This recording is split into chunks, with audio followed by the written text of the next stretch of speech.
வாசம் இருக்கு. வணக்கம்ப்பா. இன்னைக்கு பேபி விக்கலை பற்றி தான் நம்ம பேச போகிறோம்.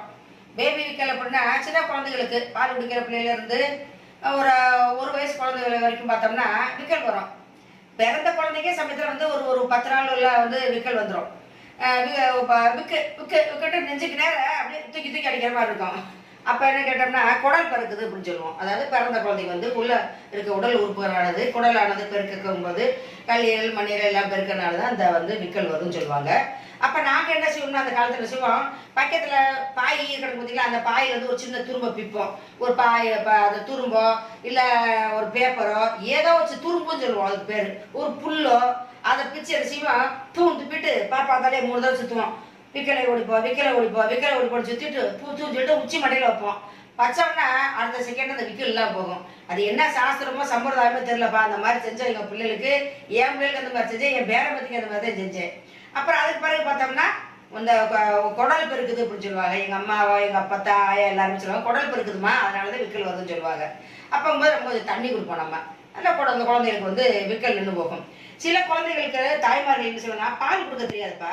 தூக்கி இப்படி குழந்தைய வச்சு கொடுக்கும்போது என்ன செய்வாங்க, அதோட பாப்பாவோட வாய் மார்புல காம்போடு இப்படி பொருத்தி இருக்கணும். இடைவெளி இருந்துச்சுன்னா சரி, பாலை குடிக்கும் போது அந்த காத்தையும் அவங்க சேர்ந்து குடிக்கும் போது அந்த நுரையீரல போய் அந்த காத்து நின்னுக்கிறதுனால இந்த மாதிரி விக்கல் வரும். இது ஒண்ணு. தாய்ட்ட பால் கொடுத்து ஆரம்பிட்டேன்.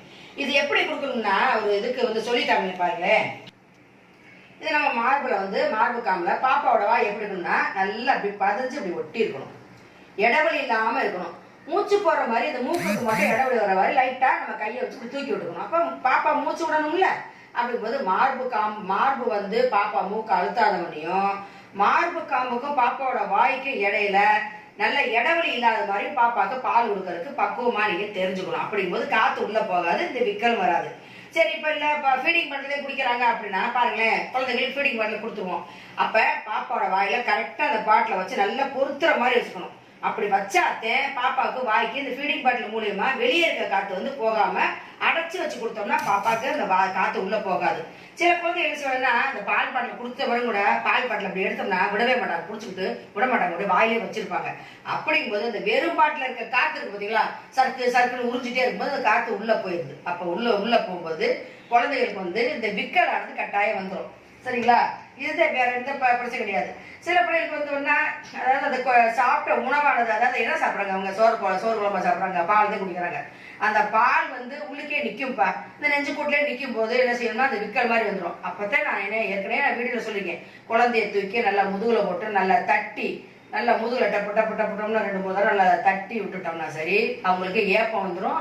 ஏப்பம் வந்துருச்சுன்னா விக்கல் வரவே வராது. அந்த மாதிரி செய்யலாம். கொஞ்சம் 3 மாசம் குழந்தைங்கன்னா நம்ம மடியில தூக்கி வச்சு நல்லா கழுத்தை நல்லா பிடிச்சிக்கிட்டு 2 பக்கம் காதலையும் ஃபூனு நம்ம காத்தை அவங்க காதல ஊதும் போது அந்த நுரையில இருக்கக்கூடிய அந்த காத்தானது உள்ள இறங்கி கேஸ் மாதிரி அவங்களுக்கு போயிடும், விக்கல் வரவே வராது. இந்த முறையில் நம்ம செய்யும் போது பேபி விக்கலை நம்ம சரி பண்ணிடலாம். அப்படிங்கிறத இதுக்குள்ள மருத்துவ குறிப்பே, வேற ஒண்ணுமே இல்லை. இப்ப இளம் தாய்மார்கள், குழந்தை பெற்று இருக்க தாய்மார்கள் இதை ரொம்ப அவங்களுக்கு ரொம்ப யூஸான வீடியோன்னு நினைக்கிறேன் இவங்க. அதனால மறக்காம நம்ம வீடியோவை ஸ்கிப் பண்ணாம பாருங்க. தெரிஞ்ச எல்லாத்துக்கும், தெரியாத எல்லாத்துக்கும், நமக்கு தெரிஞ்ச எல்லாத்துக்குமே இந்த விஷயத்தை ஷேர் பண்ணுங்க. மறக்காம அப்பதா சேனலுக்கு சப்ஸ்கிரைப் பண்ணிருங்கப்பா. நன்றி, வணக்கம்.